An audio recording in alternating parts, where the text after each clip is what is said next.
Começou o podcast Carneiro e Mafuz dessa segunda-feira, dia 9 de março de 2026. Eu sou Fernando Rudinick e estou com a nossa dupla Carneiro Neto e Augusto Mafuz para a gente falar de tudo o que aconteceu no nosso universo do futebol paranaense no último final de semana e vamos também discutir o que vem pela frente.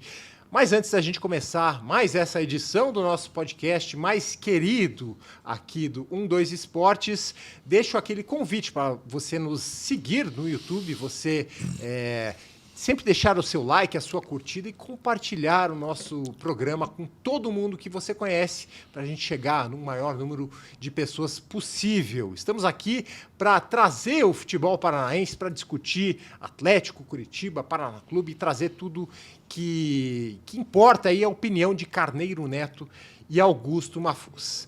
E o grande fato desse final de semana foi a grande final do Paranaense, Operário campeão nos pênaltis contra o Londrina depois de 2-0.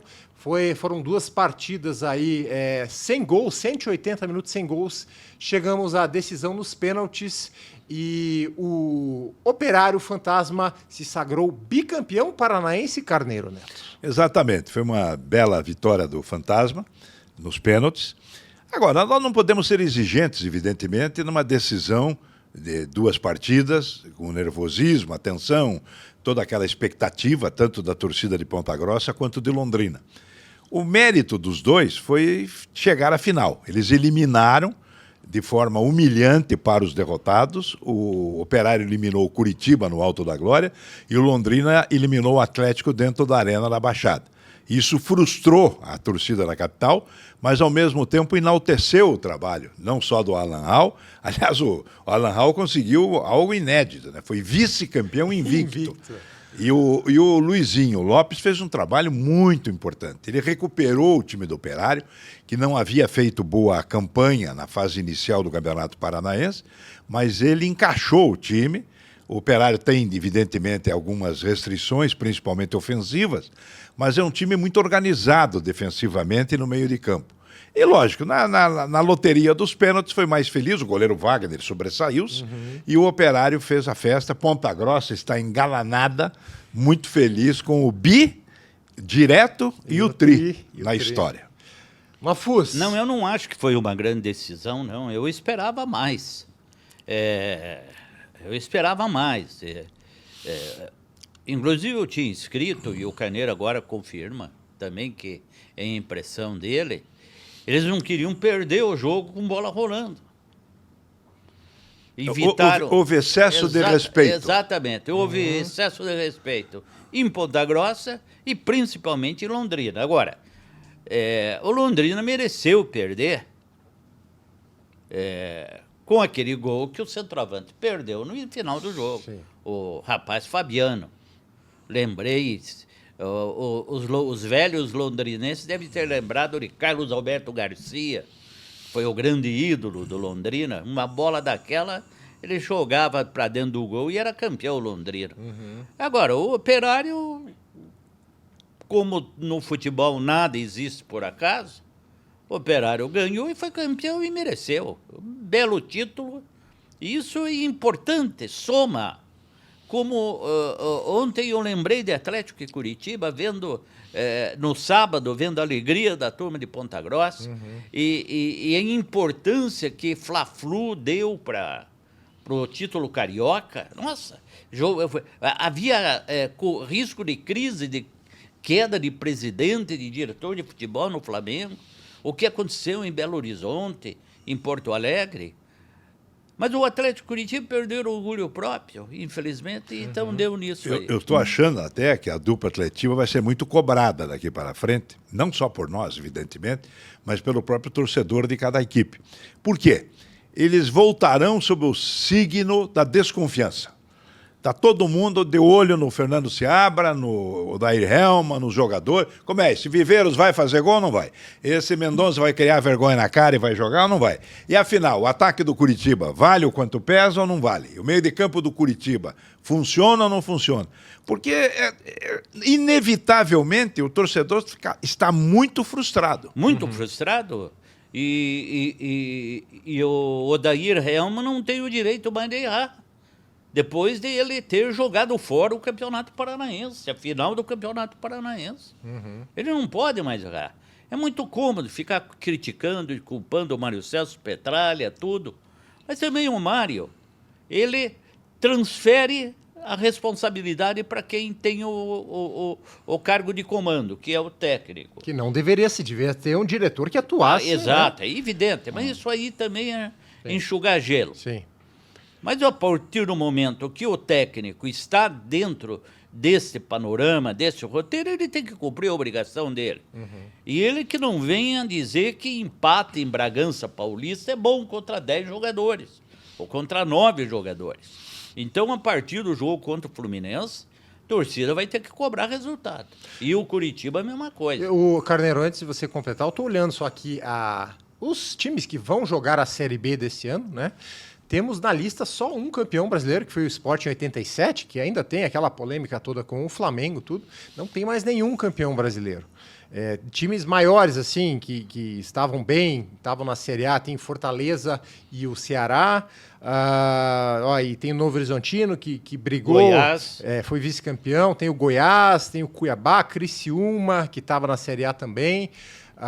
Você acha que fazendo uma campanha aí consistente, Londrina e Operário tem alguma possibilidade de sonhar com essa vaga? E ainda mais com a chance agora que existe do play-off naquelas duas últimas vagas, né, até o sexto concorrendo. O que você acha?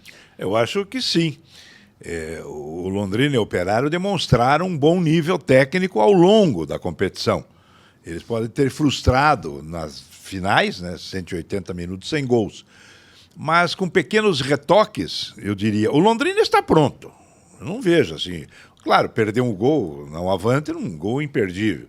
O Operário, talvez necessite de um atacante. Porque o Pablo, né, que chegou. Léo Gaúcho para ser o cara, para ser o Pablo. Eu acho que eu preciso de um atacante. Exato. Não sei se o Pablo vai dar conta do recado. Aí vai ser realmente, vamos ver como vai estar o nível dele. A gente não sabe como é que ele está fisicamente e tal, ritmo de jogo. Pode ser que daqui a algumas semanas a gente fale que ele está fazendo vários gols na Série B. Vamos ver. Só que tem o seguinte, Fernando. Se o Campeonato Brasileiro da Série B no ano passado já foi muito ruim, este ano vai ser pior. Vai ser tecnicamente. Pior. Por isso, aumenta muito a possibilidade da dupla de representantes paranaenses. Inclusive, a informação que eu tenho é que o Thiago Heleno deve ir para o Operário. Ah, é? Ele deve jogar no Operário. Olha aí. Vamos ver se confirma Thiago Heleno no Operário. Eu falei, inclusive, recentemente com o Thiago Heleno ali, até estava convidando ele para vir aqui. Ele disse que está esperando uma oferta, analisando ofertas para ver qual que vai ser o destino dele aí no futebol, se aposenta ou não, mas ele está esperando uma oferta. Uma FUS traz informação aí da possibilidade. Nós íamos iniciar uma abordagem do Coritiba, né, do time. E eu acho que o Fernando Seabra é um homem inteligente, ele é preparado. A gente nota que é um executivo que realmente tem uma boa formação. Agora, ele precisa definir o esquema de jogo do Coritiba. Eu acho muito híbrido. Você não sabe se o Coritiba quer atacar, quer defender, quer armar. Não pelos resultados recentes, inclusive aquele de Chapecó, que não pegou bem, né? Está ganhando 3-1, cede o empate. E as derrotas em casa não são boas, continuam no mesmo sistema do tempo do Mozart, porque a torcida reclamava que o Mozart era retranqueiro, era defensivista e o Coritiba não ganhava em casa. Muito bem. O que mudou? Mas o Mozart foi campeão da Série B e levou o time para a Série A. Agora o Fernando Seabra, ele vai também começar a receber cobranças diretas. Porque realmente o time do Coritiba houve um investimento, não sei se foi alto ou baixo, pouco importa, mas que houve. Contrataram um ataque inteiro. E concordo com o Mafuz, o Odair Helman tem que mudar o discurso. Ele tem que definir de uma vez por todas o meio de campo, o ataque, e quem é titular e quem é reserva. Porque se ficar nesse nhanhanhã de prestigiar jogador de empresário, jogador porque é colombiano, porque é venezuelano, porque é chinês, não interessa. Tem que fazer gol, tem que armar a jogada, tem que fazer lançamento, coisa que os garotos revelações do CT do Caju sabem fazer. Mas aí que está, aí você entrou no detalhe principal. Mas antes de a gente entrar nesse detalhe, me diz uma coisa. Há um mês atrás, ou 15 dias atrás, um mês atrás, o presidente Mário Celso Petralha tornou público, pelo ato que ele praticou, que o Atlético tinha 30 milhões de reais para contratar um jogador. Aí, por uma questão de impedimento médico, o jogador não veio. Imaginava-se que o Atlético iria investir esses 30 milhões em outras contratações. A janela fechou e por que o Atlético não contratou ninguém? Fechou porque ia chover. Ia chover e não ia entrava água. Tem que fechar a janela. Fechou a janela e não chegou ninguém. Mas é sério, viu? Essa inconstância, essa incoerência. Quer dizer, tem 30 milhões para investir e daí não investe. Aí é um sintoma de um problema no departamento de futebol, né? Contratação, não sabe onde buscar. Negociação. Não sabe onde buscar. Agora, em relação E parece que o futebol brasileiro virou um mercado que o Atlético uma barbaridade. Não traz, né? Não está olhando mais para o futebol brasileiro. Não tá mais. E agora a próxima janela, que acaba dia 27 de março, é só para jogadores que estavam no estadual. Exato. Vai ter que trazer, se reforçar de alguma maneira com esse universo de jogadores. Agora, veja bem essa do Odair. O Zapelli, ele não vai tirar do time. Já demonstrou, deu demonstração. Se o Zapelli não vai sair do time, então ele tem que voltar a jogar como jogou a segunda divisão, um pouco mais atrás. Com o segundo volante. Gustavo. Né? Agora, o Portilha não é melhor do que o Dudu e não é melhor do que o João Cruz. Esses dois meninos têm que ser usados. E o Mendonça é muito preguiçoso, senhor. Está comprometendo o próprio técnico Odair Hellmann. O Carneiro Neto, antes da gente entrar mais a fundo aqui no assunto de Atlético Curitiba, o Atlético joga só no final de semana contra o Fluminense. O Curitiba vai jogar no meio de semana contra o Corinthians, fora de casa. A nossa seleção do Paranaense lá do 1-2 Esportes. Eu vou listar aqui, vocês dizem se está ok ou não. O goleiro foi o Wagner, do Operário. Brilhou aí na final o Wagner. Lateral direito foi o Gilberto, do Atlético. A dupla de zaga tem o Cuenu, do Operário, zagueiro colombiano. É Gilberto? Gilberto, lateral direito, que lateral jogou que veio do Palmeiras. Isso, bom exatamente, jogador. emprestado. Do Atlético? Exatamente. Mas não é o Benavides? Não, na seleção do Paranaense, que jogou durante o Paranaense. O time alternativo? Isso, exatamente. Foi quem mais jogou no Paranaense, é quem conta aqui para as atuações, né? E o zagueiros, voltando, Cuenu, do Operário, e o Iago Lincoln, do Londrina. Lateral esquerdo aqui da seleção escolhida pela equipe do 2, o Bruno Melo, do Coxa. O meio tem João Cruz, do Atlético, Gabriel Bosquilha, do Operário, que foi o craque também, o Bosquilha, e o Vinícius do Diniz, também do Operário, fechando o meio-campo, e 3 atacantes: Chiquete, do Atlético, Lucas Alves, do Foz do Iguaçu, que foi um dos artilheiros, com 5 gols, e o Bruno Santos, do Londrina, que foi também artilheiro com 5 gols, e o treinador, o Luizinho Lopes. Concorda aí com... Eu acho que sim. Eu acho bem equilibrada a escolha dos melhores. É evidente que houve esse problema, eu diria, do Atlético jogar com o time alternativo e ser desmoralizado em casa, perdendo a classificação para o Londrina. Como o Coritiba, que começou nas primeiras partidas com o time alternativo, foi derrotado, e depois com o time principal também foi humilhado nos pênaltis para o Operário.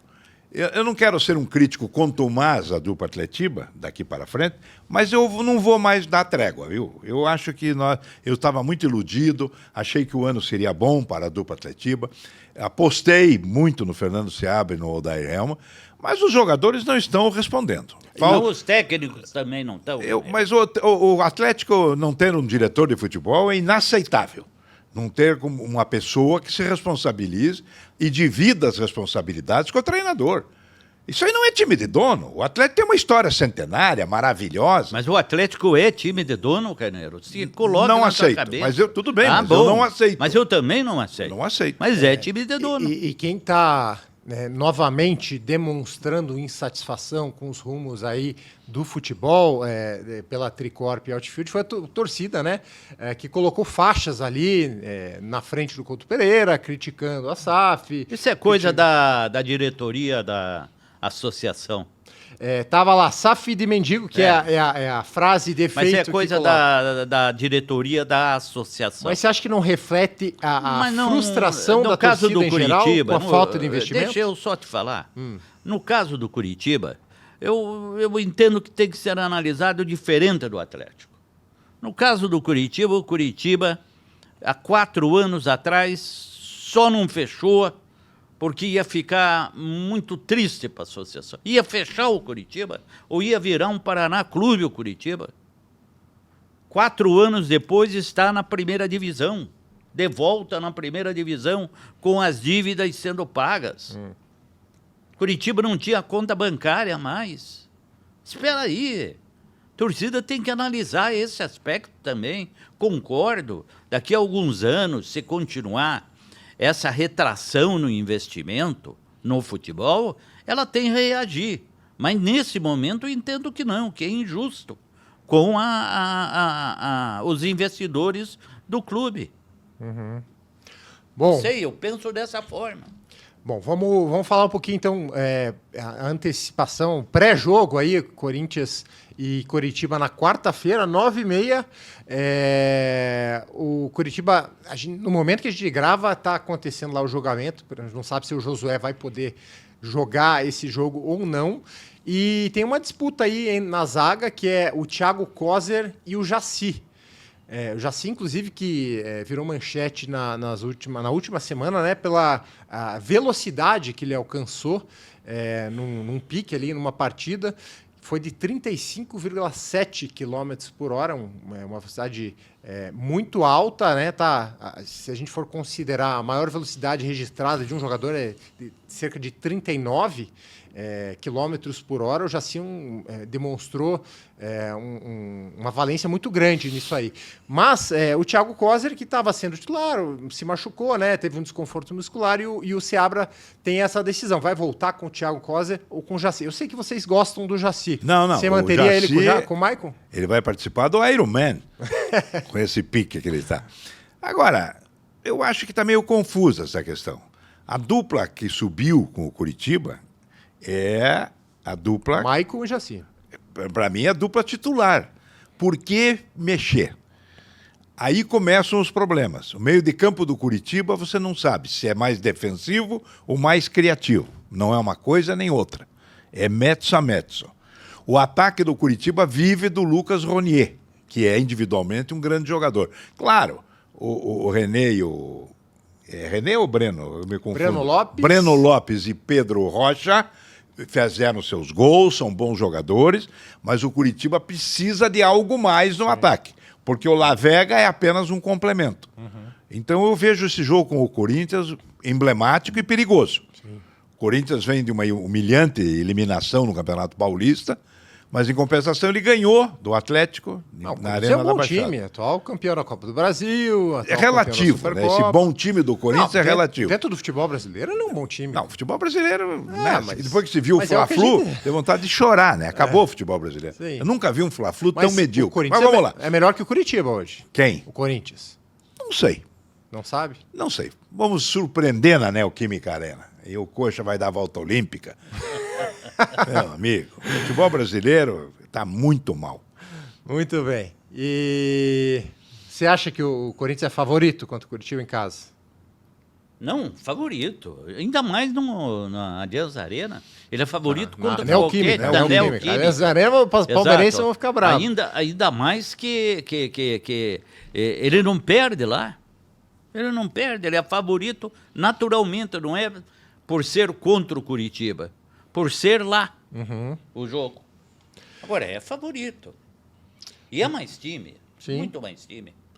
Bom, então vamos lá. Mas o Curitiba tem um outro problema, outro complicador, que é esse negócio de não conseguir ganhar dentro do Alto da Glória. Sim, né? E o próximo jogo tem que acabar. Depois do Curitiba é o Remo 6h30 no domingo. Então, No Couto Pereira. no Couto Pereira. Aí, são 2 derrotas em 2 jogos em casa no Brasileirão.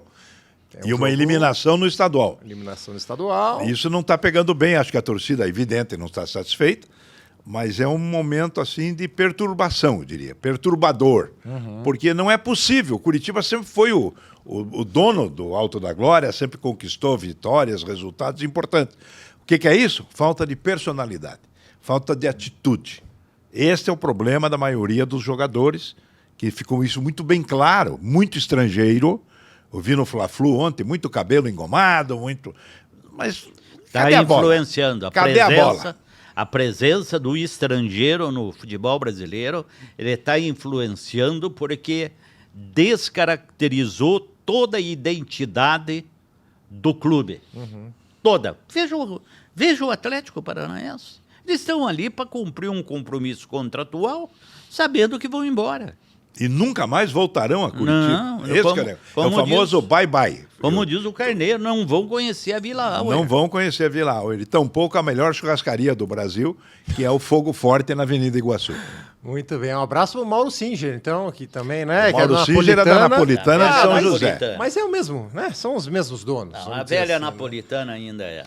Não, eu sou do Fogo Forte. Mas a velha napolitana é em São José dos Pinhais. Mas não Então, interessa. dá pra- O Mafus tem passaporte para ir a São José dos Pinhais? Tenho. Tem. Tá bom, então Tá, tudo tá bem. liberado, tá liberado. E não é jabá isso aqui, né? Vou deixar claro que não é jabá. Ai, ai. Atlético, vamos falar do Atlético. Mas então. poderia ser. Poderia ser, quem sabe? Vamos falar com o Mauro.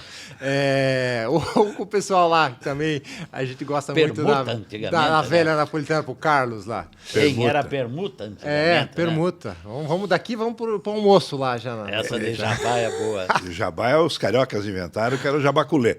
Porque na política sempre houve corrupção. Comprava-se a imprensa, né? Assembleia Legislativa, Câmara Municipal. Vocês não criticam o vereador, não criticam o deputado? É que tem um jabaculê lá. E o jabaculê virou jabá. E isso foi pro futebol. E foi pro rádio primeiro. Sim, os Para o repórteres setor musical. não falavam do jogador, não falavam do técnico. Mas o que está acontecendo? Está saindo um jabazinho. Otacílio Não Gonçalves. sabia da origem da expressão. Otacílio Gonçalves, que tem uma boa. Ele ajudava um nosso colega bem antigamente, já não está aí mais trabalhando. Nós estamos falando de 30 anos atrás, Era outro mundo, né? era um outro mundo. Aí eu cheguei para o Otacílio, mas fulano de tal está metendo o pau em você e com tudo que você faz por ele. Ele disse, Afonso, deixa, está embutido no preço.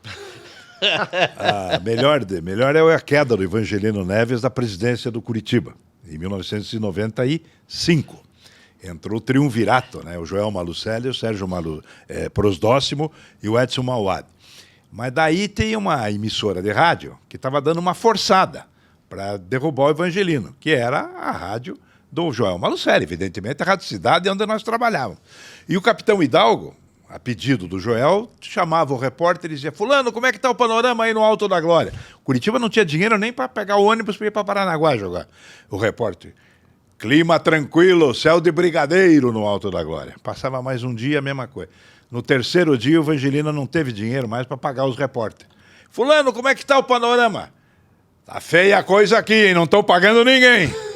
Capitão. Eu contei essa história para o Evangelino no final da vida dele, na visita que eu fui fazer a ele. Ele chorava de rir. Eu sabia que tinha alguma coisa errada. Ai, ai. Vamos lá pro Atlético, então. O Atlético vai jogar apenas no final de semana contra o vice-campeão carioca, o Fluminense. E empatou com Santa Catarina. Isso que eu ia né? falar. Empatou um jogo-treino com Santa Catarina no sábado. Um 1 a jogo-treino 1. amistoso lá. O Julimar fez o gol, mas não foi. Não dá pra contar como um jogo. Não, né? não. Mas Um empatou. jogo-treino empatou, claro. Empatou. Isso. Aqui, André, nós. Não ganhou do tal do Santa Catarina. Empatou o jogo, 1 a 1. Se fez o treino, tinha algum objetivo. Sim, claro. O objetivo sempre Não é ganhar, né? alcançou o objetivo. Sim, com certeza. E tem uma notícia aqui: o Atlético renovou com um jovem destaque da base, o Gustavo Gomes, tem 18 anos. ele agora tem vínculo até 2029. É mais um dos jogadores ali dessa nova safra, junto com o Bruninho, o Chiquete um pouco mais velho, e a multa foi para 60 milhões de euros, 366 milhões de reais, e ele está machucado. Ele sofreu lesão no ano passado, ruptura do LCA, e o Atlético aproveitou, nesse momento, talvez em baixa do jogador, na maneira de negociação, já conseguiu a renovação do jogador. É um jogador muito, muito promissor, já frequenta as seleções de base, aí é um futuro jogador que pode se destacar pelo Atlético. Deixa eu só contar, há quantos dias o Atlético está sem jogar? Ele, até domingo que vem, 20 dias.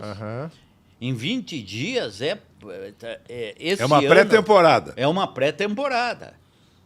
Quer dizer, mesmo não se pode mais reclamar da falta de tempo. O técnico perdeu esse direito. Ele teve 20 dias para arrumar o time. E agora a gente espera uma evolução contra o Fluminense. Mas uma boa evolução. Uma boa evolução. E talvez seja um período que o Atlético não tenha durante o ano 20 dias assim para treino, para o Odair tentar organizar o time. Carneiro, eu tô vendo que você tá dando Não, eu tô me divertindo porque aí no ninguém sabe a escalação do Atlético. Tinha um repórter muito importante, muito bom, que a gente aguardava a escalação do time e ele dizia: vá tomando nota! Que é o Augusto Mafuz. Então vamos tomar nota. Eu não sei. Como é o meio de campo do Atlético? Mas é isso Quem que é eu o falei. ataque do Atlético? Não se sabe. Ninguém sabe. Como é esse Santa Catarina? Que time é esse? Eu nunca ouvi falar. O time que hoje está jogando a primeira divisão do Campeonato Mas com esse nome? É uma cópia do Paraná Clube? É o Santa Catarina, um time novo aí de Então, e o Atlético não ganhou. E o jogo foi aonde? Em casa? No CT do Caju. CT do Caju. Então tá bom. Mas é um jogo E treino. vai ganhar aí. do Fluminense, vice-campeão carioca no Maracanã. O Fluminense é um dos melhores times da temporada, vamos dizer assim, um time bem organizado. É um desafio grande, eu diria assim, para o Atlético, mas vamos ver se vai ter evolução. Você cravaria aqui, o Atlético vai jogar melhor nessa partida do Fluminense? Você vai ver um Atlético mais organizado? Não acredito. Uma cara melhor? Do Odair Helma eu não acredito. Que organize diferente do que vem organizando. Não acredito. Ele não vai criar, não tem ideias para desenvolver. Beleza, vamos lá. Me diga uma coisa aqui, é um assunto aí que eu não sei se vocês iam tocar. O Atlético contratou o radialista Linhares Júnior. O Linhares Júnior é o Para quê? Para quê? É o novo diretor de comunicação do Atlético. O que faz o diretor de comunicação do Atlético? Em teoria... Ele comunica o quê? Ele é o elo principal entre a imprensa e o clube, digamos assim. Né? Mas no Atlético ele vai trabalhar você quer dizer que, com a diretoria que a e contratação do Linhares Júnior, eles vão começar a dar uma abertura para a imprensa dentro do Atlético? Não sei, a gente não sabe como é. Mas... Presumo, né? Presumo. Talvez. Porque o Linhares Júnior, como um grande jornalista que é, um grande radialista que é, ele é daquele que tem como princípio principal a independência, a liberdade de trabalho. Ele não ia lá para bloquear o trabalho da imprensa. Vamos ver. Vamos ver se vai se adaptar também ao trabalho, um trabalho novo para o Linhares, né? Que é um grande narrador, trabalhou no Grupo Globo, CBN. Não, um grande jornalista. Tempo, jornalista. Cobriu muito Fórmula 1 também. Pessoa muito boa. Cobriu muito Fórmula 1. Agora vamos ver. Vamos ver. Paraná Clube agora, Carneiro Neto. Paraná Clube é o líder da segundona do estadual, venceu o Laranja Mecânica lá em Arapongas 3-0, 3 gols de bola parada e ainda perdeu um pênalti. Não sei se você assistiu a partida do Paraná. Não. O Laranja Mecânica é dirigido pelo Stanley Kubrick? Stanley Kubrick, não. Nem pelo Cruyff também, que já nos deixou, né? Nem pelo Jorge, pode ser o Jorge, o filho. Como é que você coloca o nome de um time de Laranja Mecânica? É uma homenagem, né? O time da Holanda. Entendeu? Da Holanda? É. Aquele, a seleção. Mecânica, E quem homenageou foi Arapongas, a cidade? E joga em Arapongas. Pois é, Não. Joga em Araucária. Não. Laranja Mecânica em Araucária. Não, jogou em Arapongas. De jeito nenhum, foi em Araucária. Não, foi em Arapongas. Arapongas, que não tinha iluminação no estádio. E a federação marcou para 18h30. Daí teve que antecipar. Está bem informada a federação. Tem que botar uma laranja mecânica na sede da federação. Agora, O Paraná está fazendo o seu papel, está cumprindo o trabalho que todos nós esperávamos. O Tcheco é muito experiente, ele está enaltecendo os jogadores que respeitam o clube, têm identidade com o clube. A mediocridade técnica do futebol brasileiro atual exige que você tenha jogadores que tenham identidade, que respeitem a camisa e a torcida. Essa é que é a questão. Não adianta encher de gringo que não tem nada, não tem elo. Porque você vê... Mas como, Carne, peraí. Mas é um time que foi formado agora, os jogadores estão chegando também. Mas hoje, aí cabe o técnico, a diretoria, ele escolheu. fazer esse papel. Não, ele escolheu os jogadores. Ele escolheu então vamos fazer uma todo. pequena comparação. Quem assistiu o Fla-Flu de ontem, como eu assisti, você pega os jogadores, o Arrascaeta está numa fase negativa, é o grande craque. Os demais estrangeiros, eles não estão no nível técnico tradicional do futebol brasileiro. Aí baixou o padrão. Quando baixa o padrão, meu amigo, o Canóbio é lindo, é bonito, devia, né? Não tem genro mais bonito na vida. Mas não joga nada. Estou citando um exemplo. O tal de Carrascal do Flamengo, ele não sabe chutar, meu amigo. Não sabe finalizar. Eu estou falando de Flamengo e Fluminense, não de Paraná e Laranja Mecânica. Então o nível do futebol brasileiro está rastejante. Tem que pensar sério nisso. Não adianta levar uma surra na Copa do Mundo de novo para voltar. Pô, temos que rever a situação. Não, está rastejante e não pelo jogador brasileiro, porque pelo jogador estrangeiro, que sempre vem de segunda prateleira, segunda e terceira prateleiras. Te dá um dado, é importante, a gente sempre trabalha com dados. Tem uma matéria lá no 2 Esportes, um levantamento da nossa equipe, feito pelo Pedro Melo. Você sabe quantos estrangeiros jogam na Série A do Brasileirão, após o fechamento dessa janela agora? São 157 estrangeiros. É uma anedota. Isso aí é uma anedota, eu não sabia, parabéns pela reportagem. Olha, o futebol brasileiro não precisa dessa gente, não precisa.